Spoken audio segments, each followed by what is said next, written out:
Hello guys, welcome back to my channel. আপনাদের জন্য আবার একটি নতুন আপডেট নিয়ে এসেছি। CAA update news. ভারতবর্ষে চালু হলো সিএএ আইন। কী করণীয় নাগরিকদের? বিপদ এড়াতে আগেই সেরে ফেলুন এই কাজ। CAA update news. জল্পনা কল্পনার অবসান ঘটিয়ে দেশ জুড়ে চালু হলো সিএএ আইন।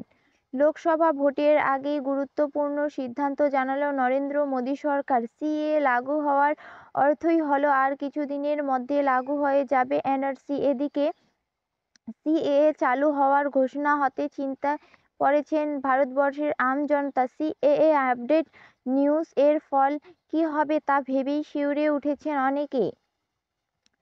সিএএ আপডেট নিউজ নিয়ে পশ্চিমবঙ্গের জনসাধারণের কপালে চিন্তার ভাঁজ।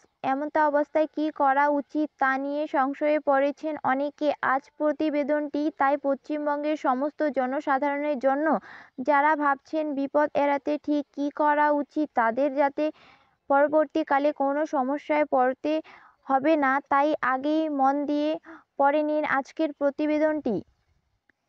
সিএএ লাগু করার আসল কারণ কী? সিএএ আইন বা সিএএ আপডেট নিউজ নিয়ে অনেকেই চিন্তিত হয়ে পড়েছেন। এই আইনের ফলে নিজেদের ভবিষ্যৎ নিয়েও চিন্তায় চলেছে ভারতবাসীর মনে।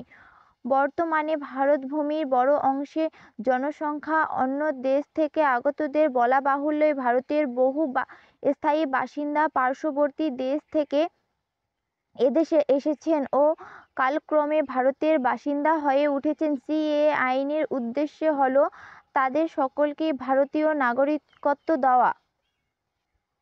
পড়শি দেশ বাংলাদেশ, পাকিস্তান সহ একাধিক দেশের জনসাধারণ বর্তমানে ভারতভূমি বসবাস করছেন। বহু পুরুষ ধরে বসবাসের কারণে তাদের সকলেই এদেশে ডকুমেন্টস তৈরি হয়েছে। সিএএ আইনের মাধ্যমে সবাইকে ভারতীয় নাগরিকত্ব দেওয়া হবে, তবে তার জন্য বেশ কিছু কাজ করতে হবে জনসাধারণকে।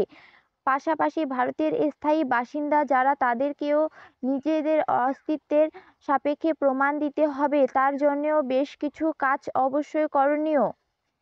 সিএএ আইন কি? দীর্ঘদিন আগে পার্লামেন্টে পাশ হলেও এতদিন সিএএ সমগ্র দেশে কার্যকর হয়নি। তবে গতকাল সন্ধ্যায় লাগু হয়ে গেলে সেই আইন। এই আইনে স্পষ্ট উল্লেখ করা হয়েছে, ভারতের পার্শ্ববর্তী দেশ যেমন বাংলাদেশ, পাকিস্তান, আফগানিস্তান থেকে ভারতে এসেছিলেন ও ক্রমে ভারতের বাসিন্দা হয়ে উঠেছেন, তাদের ভারতীয় নাগরিকত্বের জন্য আবেদন জানাতে হবে। এছাড়া ভারতের স্থায়ী বাসিন্দাদের নাগরিকত্বের প্রমাণ দেখাতে হবে।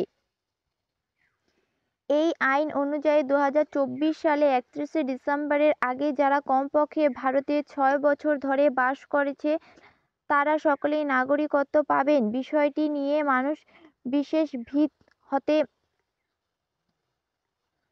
স্বরাষ্ট্র মন্ত্রক এর তরফে আশ্বাস দেওয়া হয়েছে, এই আইন দ্বারা কারোর নাগরিকত্ব কেড়ে নেওয়া হবে না, বরং সবাইকে ভারতের নাগরিকত্ব দেওয়া হবে। সিএএ আপডেট নিউজ এর জন্য তবে পরবর্তীকালে বিপদ এড়াতে বর্তমানে যে কাজটি করতে হবে তা এক নজরে জেনে